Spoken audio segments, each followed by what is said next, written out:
Love, can you go to my study room to get the paper that Edison gave me yesterday? It's in the table there, I just don't know where I put it. The folder name was World Hotel Accounts.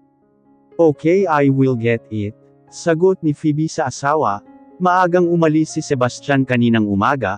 Marami daw itong meeting, kaya kailangan nitong pumunta ng opisina ng umaga.sa. Kakamadali siguro nito ay naiwan ang binigay na folder ni Edison kahapon. Thank you, just give it to Jameson, he is on his way now there, sabi pa ni Sebastian sa asawa. Matapos makipag-usap sa asawa, agad na tinungo ni Phoebe ang study room ng asawa. May malaking mesa doon ang asawa. Kapag wala ito sa opisina, doon ito gumagawa ng trabaho nito na kailangan tapusin. Agad naman niyang hinanap ang folder na bilin ng asawa.sa. Kakahanap niya dito, may nakita siyang isang envelope. Confidential, Duffield file. Basa ni Phoebe sa nakalagay sa labas ng envelope. Ano kaya ito? Kinuha niya ang envelope at binuksan, binasa niya ang laman nito. 80 million pesos was transferred to Leonardo Duffield from Mr. Sebastian Davies. The check was dated September 16, 2016. Why Sebastian gave 80 million to my father from his personal bank account? Tanong ni Phoebe sa sarili matapos mabasa ang laman ng envelope. Wait, this is the time when Daddy told me about the wedding, about getting married to Sebastian. Oh no, bigla na lang napaluha si Phoebe. Hindi niya nagugustuhan ang naglalaro sa isip niya ngayon, kung ano ang rason ng pagbibigay ng pera ng asawa sa ama niya. Nanginginig siyang binalik ang mga dokumento sa envelope at binalik ito sa drawer.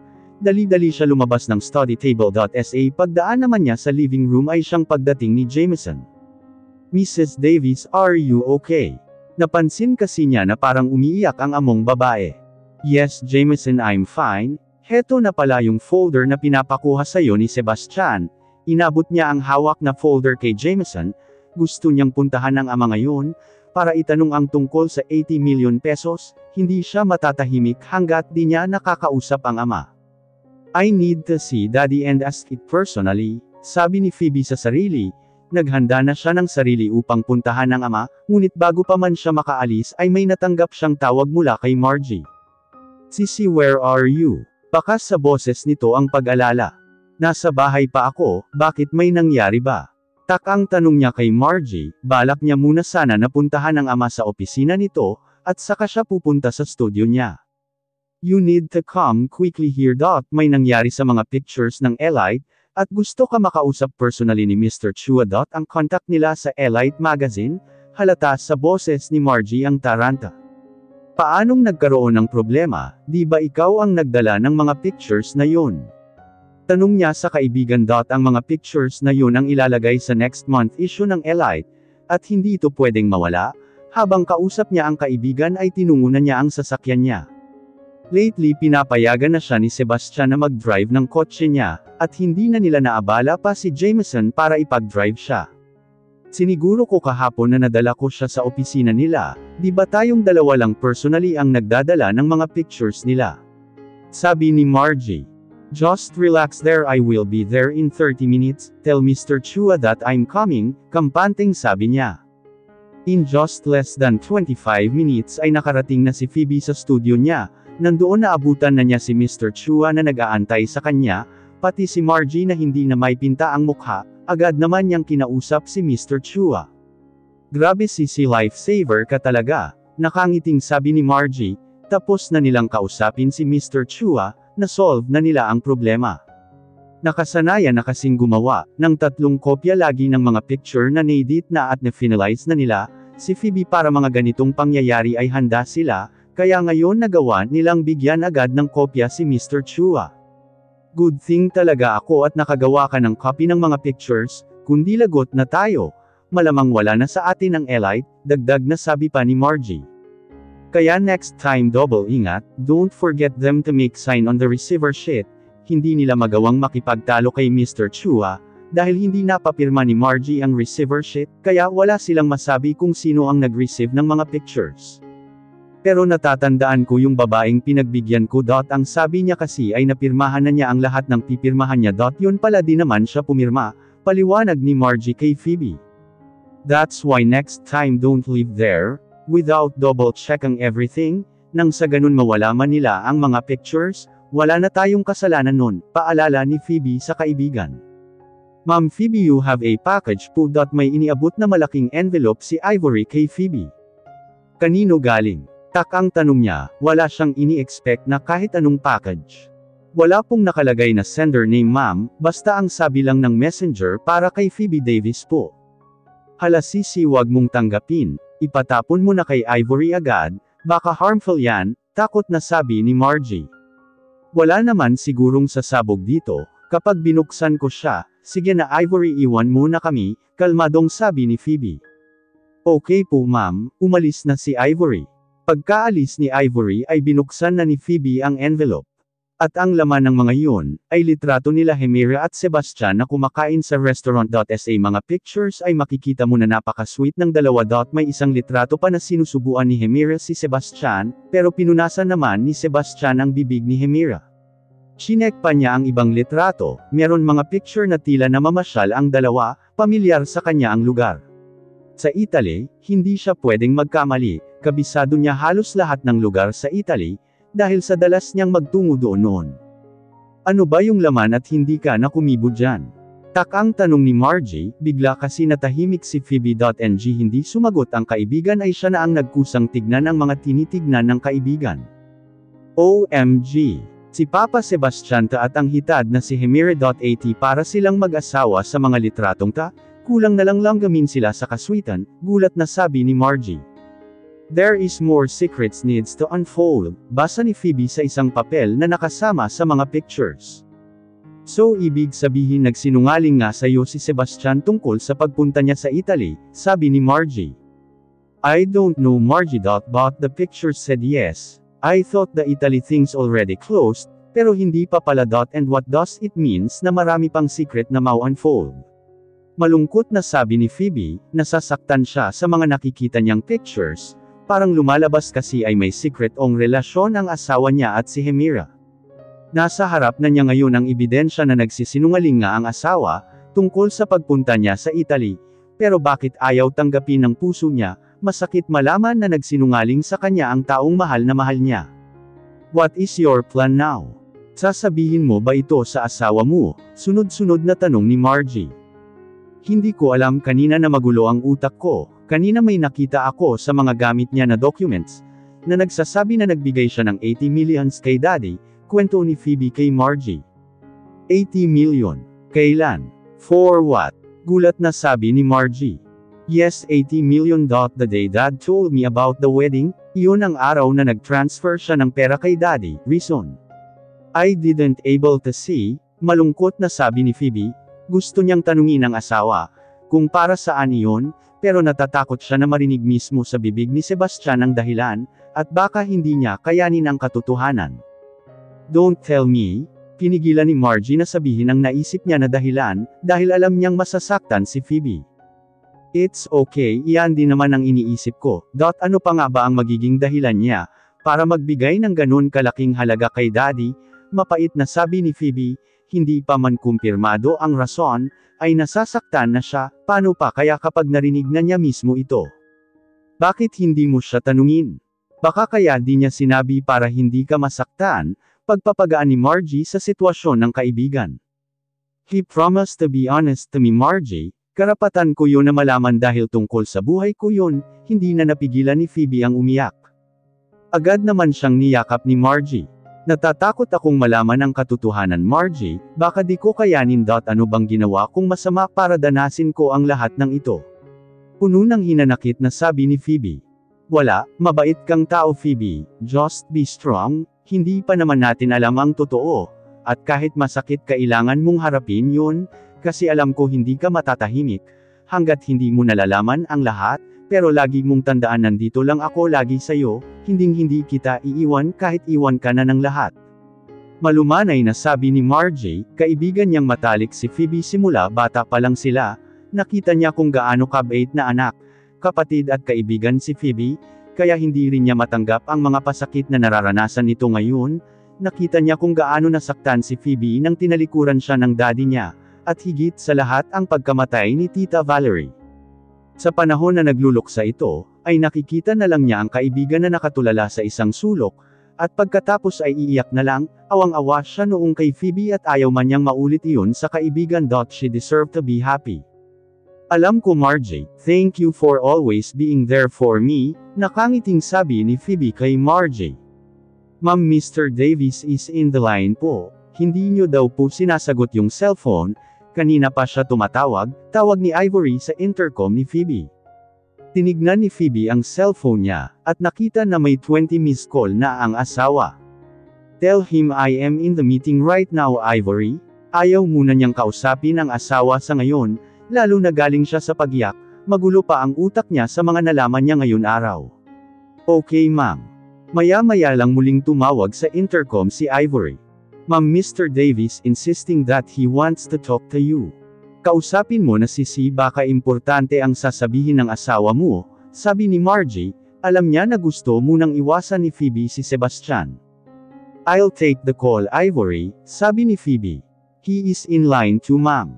Hello Sebastian, bati ni Phoebe sa asawa, pinipilit niya na magboses na maayos, upang hindi mahalata na galing siya sa pag-iyak. Why you're not picking up your phone? Bungad agad ni Sebastian sa asawa, halata sa tinig nito ang pinipigilang galit, nag-alala ito kay Phoebe nang sabihin ni Jameson sa kanya kanina, na tila hindi maganda ang pakiramdam ng asawa. Didn't Ivory told you I was in the middle of a meeting? Sagot ni Phoebe sa asawa. You could at least let your secretary call me to tell me that you can't pick up your phone, dear wife. Nagpipigil pa rin si Sebastian ng galit. Ano ba yung itinatawag mo, Mr. Davis? Napalakas na ang boses ni Phoebe na mababakas na sa tinig niya na galing siya sa pag-iyak. Mr. Davis, ha? Wait, are you came from crying? What happened? Sabi kanina ni Jameson, mukha kang bothered kanina. Sunod-sunod na tanong ni Sebastian. Alam niya na galing sa pag-iyak ang asawa base sa boses nito. I'm fine, bakit naman ako iiyak? Medyo sinisipon lang ako. But I'm fine, nakainom na ako ng gamot. Are you sure, love? Malumanay na tanong ni Sebastian sa asawa. Yes, I have to go now, I need to go back sa meeting ko, palem ni Phoebe sa asawa. Okay love, always remember I love you, malambing na sabi ni Sebastian. Bye, muling palem ni Phoebe sa asawa, gusto man niyang sagutin ng I love you too ang asawa, pero sa mga nalaman niya ngayon, ay tila nagdududa na siya sa pagmamahal ng asawa sa kanya. Bakit di mo sabihin sa asawa mo ang mga nalaman mo? Tanong ni Margie, hindi siya umalis sa opisina ng kaibigan kahit kausap ni Phoebe sa telephone ang asawa. Para ano pa Margie? Para magsinungaling na naman siya sa akin. No, I will not tell him anything. I will investigate on my own, I want to find out the truth by myself. Kaya please lang wag na wag mo sasabihin sa kanya ito. Alam mo naman na wala akong malilihim sa'yo, ikaw lang ang pinagkakatiwalaan ko sa ngayon, pakiusap ni Phoebe sa kaibigan. Always put in your mind that you can count on me. My loyalty will be with you, Phoebe, tandaan mo yan, I will always here for you, nakangiting sabi ni Margie. Thank you Margie, sabi ni Phoebe, aalamin niya ang buong katotohanan sa pictures, at sa 80 millions at kung ano man ang magiging resulta ng mga ito, ay kailangan niyang tanggapin. You're really magician Phoebe, when it comes to taking pictures. All of these are great. Puri ni Pablo kay Phoebe. Pablo was on her colleague sa college, photographer din ito, noong una part-timer photographer lang niya ito, kasi may business din itong inaasikaso, pero nung lumago na ang studio ni Phoebe napilitan itong mag-full-time sa kanya. Wag mo na akong bolahin pa Pablo, we all know na mas magaling ka sa akin, natatawang sabi ni Phoebe. Katatapos lang ng photoshoot, kaya naman chi-check na nila ang mga picture, para kung may babaguhin madali nilang ma-set up ulit ang venue. I'm serious, your works are brilliant, nakangiting sabi nito habang hawak ang camera. Oy kayong dalawa dyan, tapos nyo na bang tignan yung mga pictures? Nag-aantay yung mga models ninyo, kakahiya kay Miss Hemera at Mr. Davis Matt Arena sabi ni Margie, na pinagdiinan ang apelyido ni Sebastian.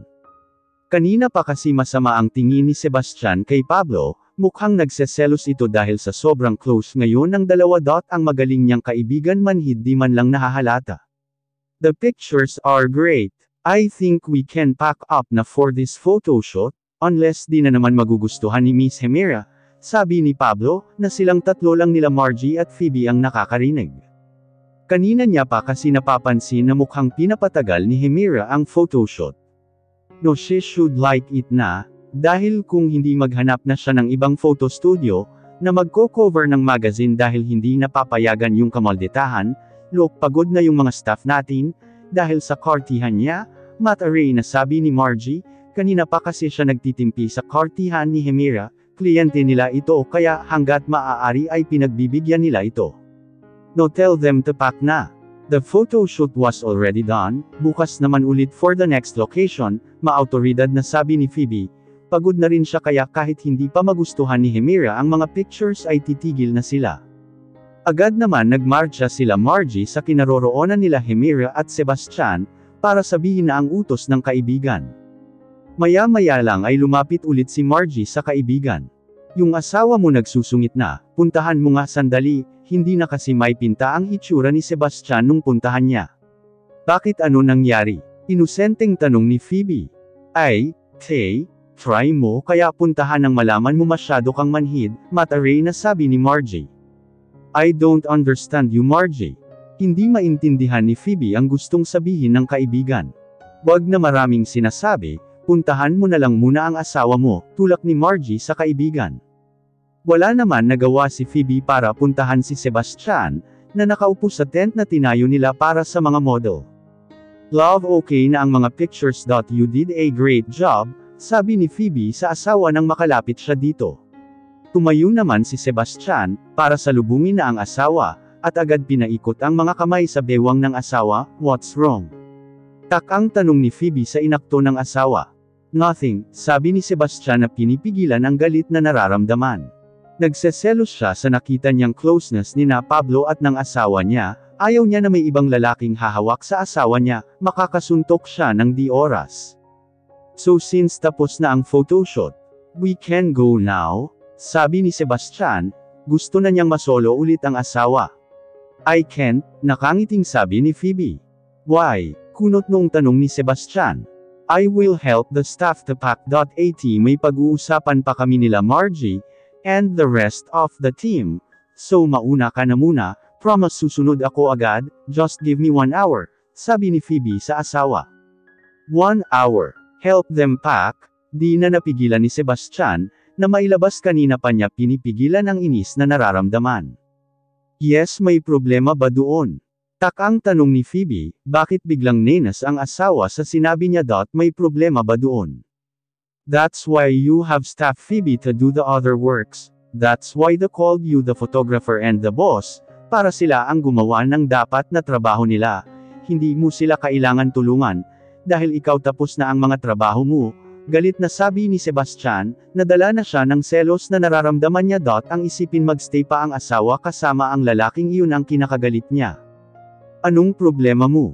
Bakit ka nagagalit? Oo, staff ko sila at ako ang boss nila, pero it doesn't mean na magti-take advantage ako doon. If I can help them I will help them because without them, I can't do all this. Seryosong sabi niya. Ano bang problema ng asawa niya, at bakit nagagalit siya sa kanya nang dahil lang gusto niyang magstay? Iyon lang ba ang dahilan mo? Ang tulungan sila o may iba pa? Medyo lumalakas na ang boses ni Sebastian. Lower your voice. I don't understand you. Saan ba nanggagaling yang galit mo? Kanina lang okay tayo, tapos ngayon nagagalit ka na sa akin, nang dahil lang gusto kong tulungan ang staff ko na magligpit. You're unreasonable Sebastian, inis na sabi niya dito, nag-uumpisa na siyang meanness dito, dahil sa lame nitong rason. Now I'm unreasonable, fine if you want to stay here, stay. Galit na sabi nito, sabay alis iniwan si Phoebe na mangiyak-ngiyak. Pinipigilan ni Phoebe na umiyak, dahil tiyak na magtataka ang mga kasama niya, pero nasaktan siya sa ginawa ng asawa, hindi niya maintindihan kung bakit ito nagagalit, ayaw naman niyang sundan ito, dahil baka lalong lumala ang away nila, kaya naman inayos niya ang sarili, at lumabas na ng tent. I guess nag-away kayo, sabi ni Margie pagkalapit ni Phoebe sa kanya. Masyado bang halata? Tanong ni Phoebe.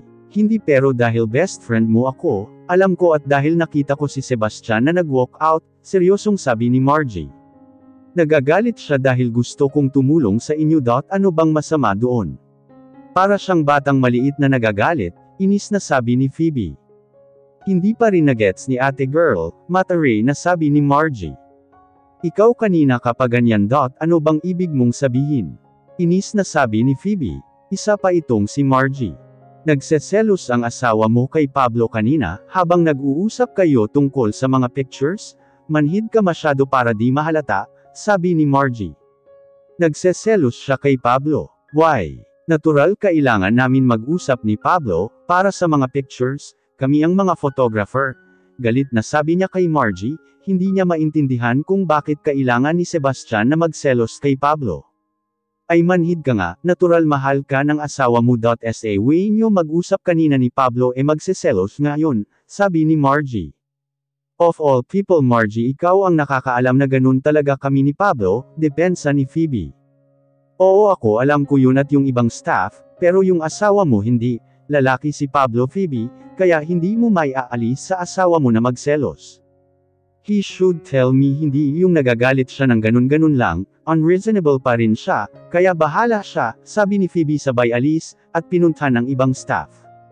Unreasonable na nga ang asawa, mukhang papatulan pa ng gaga, sabi ni Margie na di na narinig ng kaibigan. Samantala si Sebastian ay nagpunta naman sa may beach para maklear ang utak niya. Habang nakatingin sa dagat, ay napabungtong hininga ito ng malalim. That's too deep, sabi bigla ni Hemira na nakita si Sebastian na umalis sa venue ng photoshoot, kaya sinundan niya agad ito, alam niya na nag-away ang mag-asawa. Can I sit here? Tanong ni Hemira kay Sebastian, nakaupo kasi ito sa isang upuan na may payong na nagsisilbing proteksyon, kapag mainit. No problem, sabi ni Sebastian. Umupo naman si Hemira sa katapat na upuan, ng upuan ni Sebastian. Para saan ang malalim mo na buntong hininga? Tanong ni Hemira kay Sebastian. It's nothing, tipid na sabi ni Sebastian. Do you really love her? Seryosong tanong ni Hemira. I won't marry her if not, seryosong sabi ni Sebastian. She's not here, pwede mong sabihin sa akin ang totoo. Dati naman sa akin mo lahat sinasabi ang mga problema mo, aside to Edison, malungkot na sabi ni Hemira. What do you want to hear, Hemira? Na pinakasalan ko siya dahil sa mana ko. Na kaya kasal pa kami ngayon dahil sa makukuha kong mana kina lolo at lola. Na hanggang buhay sila kailangan kong magpanggap na mahal ko siya, dahil sa after all makukuha ko ang islang ito. Sarcastic na sabi ni Sebastian. Hindi ba yun ang totoo, Sebastian? Sobrang mahalaga sa iyo ang islang ito. Dahil dito kayo dati lagi ni Colin. You love your brother too much. Na sinisi mo ang sarili mo sa pagkawala niya, malungkot na sabi ni Hemira. Yes, I admit that. But I love her, Hemira, since she was 10 years old. You know that, sabi ni Sebastian. I don't believe you. Paano mo siya minahal sa loob ng 15 years, since you saw her in her 10th birthday? Iyan din ang tinatanong ko sa sarili ko, Hemira. But I guess that's how true love works. You don't need to have a reason to love one person, seryosong sabi ni Sebastian. Matagal na niyang mahal ang asawa, simula nang makita niya ito noong 10th birthday ni Phoebe. Kasalukuyan nasa Pilipinas sila noon ng kuya niya, kaya nakadalaw sila sa birthday nito. Noon pa man ay magkakilala na ang mga pamilya nila, dahil sa business nila. 5 taon ang tanda niya kay Phoebe, kaya medyo mature na ang utak niya noon. Simula noon ay hindi na nawala sa isip niya si Phoebe. Nasa Korea man siya ay lagi itong updated sa mga nangyayari dito, naging tahimik na stalker siya ng asawa. Pinangako niya sa sarili niya na sa tamang panahon, ay pakakasalan niya si Phoebe. At nang nagkaroon siya ng pagkakataon, ay pinakasalan nga niya ito. Oo, aaminin niya binigyan siya ng taning ng lolo at lola niya na hindi siya mamanahan, kung hindi siya mag-aasawa sa loob ng 5 taon, gusto kasi nilang makita na makasal ako sa isang babaeng karapat-dapat sa akin. Alam nila na gusto ko ang isla, kaya sinama nila sa last will and testament nila, na makukuha ko lamang ang isla, kung sakaling ikasal ako sa loob ng 5 taon, simula nang ginawa nila ang last will, at hindi ako pwedeng makipaghiwalay sa mapapangasawa ko. Pero nang pakasalan ko si Phoebe, wala na sa utak ko ang mana ko sa kanila at ang isla. After all, I have my own business already, para makapamuhay ako ng marangya. Alam ng grandparents ko na walang kahit sino man ang pwedeng mag-control sa buhay ko, kung hindi lang ako, kaya kung sakaling di ko mahal si Phoebe ng mga panahon na iyon, ay hindi nila ako mapipilit na pakasalan siya. But why you asked me to marry you before if you love her? Malungkot na sabi ni Hemira. You're right, nagugilty ako sa nangyari kay kuya, kaya naisip ko na bilang pambawi sa kanya, ay pakasalan ang taong pinakamamahal niya. But I thank you for not saying yes to my crazy idea, kundi hindi na tinuloy ang dapat na sasabihin ni Sebastian, dahil naisip niya na masasaktan si Hemira. Kundi nagsisisi ka na ngayon, dahil hindi mo na magagawang pakasalan si Phoebe. But I love you Sebastian since we were young, mapait na sabi ni Hemira. Alam mo yan pero pinaubaya mo ako kay Colin. You too much good to your brother, para ibigay ako sa kanya. I know we have something before, pero dahil kay Colin pinigilan mo ang sarili mo, may bakas ng galit sa boses ni Hemira. Stop blaming Colin, kapatid lang talaga ang turing ko sa'yo, na iba ang kahulugan sa'yo, you're just a little sister to me Hemira, believe me mas bagay kayo ni Colin. And I know kung buhay siya ngayon, masaya kayo na mag-asawa, sabi ni Sebastian. It will always you Sebastian that I wanted to be my husband. Alam mo na buntis lang ako ni Colin, kaya magpapakasal kami. He forced me na may mangyari sa amin, para mabuntis ako. Dahil hindi niya matanggap na ikaw ang gusto ko, di ba pinalayo ka pa niya para masolo niya ako, and because you're so much kind brother, ginawa mo nga. May luha na napamatak kay Hemira. Sa tuwing naiisip niya kung paano siya pinilit ni Colin, na may mangyari sa kanila ay napapaiyak siya. Bata pa lang siya ay si Sebastian na ang mahal niya, lumaki silang tatlo na sabay-sabay, kuya lang ang tingin niya kay Colin, pero ang huli higit sa kuya ang gusto nito. Because I don't want to hurt you, because I really don't love you, and because he really love you. It will always her Hemira. It will always Phoebe, seryosong sabi ni Sebastian. Kung di ba siya dumating sa buhay mo, pipiliin mo na ba ako? Mamahalin mo na ba ako tulad ng pagmamahal mo sa kanya? Tuluyan na umiyak si Hemira. Agad naman siya nilapitan ni Sebastian, para panasan ang mga luha nito. Nakababatang kapatid ang turing niya kay Hemira, kaya ayaw nitong nakikita tong umiiyak. I don't know how to answer your question, because if she will not come to me, I will still look for her. Cause even if I need to search the whole world I will. Cause I know she was destiny to me, sincere na sabi ni Sebastian. Calling you so much Hemira, I know nagsimula kayo sa mali. Pero believe me siya ang karapat dapat sa'yo, at kung sakaling buhay siya. Alam ko na di ka magsisisi na pakasalan siya. He may force you to something you didn't like, but he does it because he was too much too in love with just what I feel now to my wife. I want you to be happy Hemira, but I'm not that person who will be there to make you happy. I belong to another person and that's my wife. I know there is one guy out there who is destiny to you. You just have to open your eyes, and wait for him. No Colin wants you to be happy, so please be happy for him, masuyong sabi ni Sebastian kay Hemira. I will try, niyakap ni Hemira si Sebastian para kumalma ang damdamin niya. There is no other guy for me but you Sebastian. I want you and sorry I will do anything to make you mine alone. Sabi ni Hemira sa isip niya. I saw them. Niyayakap ni Sebastian si Hemira, after namin mag-usap ni Margie hindi ko mapigilan na hindi sundan ang asawa ko. Gusto ko kasing sabihin sa kanya na huwag siyang magselos kay Pablo na walang dahilan para maramdaman niya yon. Kaya lang heto nakita ko sila ni Hemira na seryoso nag-uusap, di ko marinig yung pinag-uusapan nila, pero nakita ko na lang, na umiiyak si Hemira at pagkatapos ay niyakap na lang niya bigla ang asawa ko. Gusto kong sabunutin si Hemira sa kalandian niya, pero pinagbigyan ko na lang sila na magka-moment ng asawa ko, mukhang seryoso yung pinag-uusapan nila. Nagseselos ako no pero ayaw ko naman gumawa ng ganon, dahil sa nagseselos ako.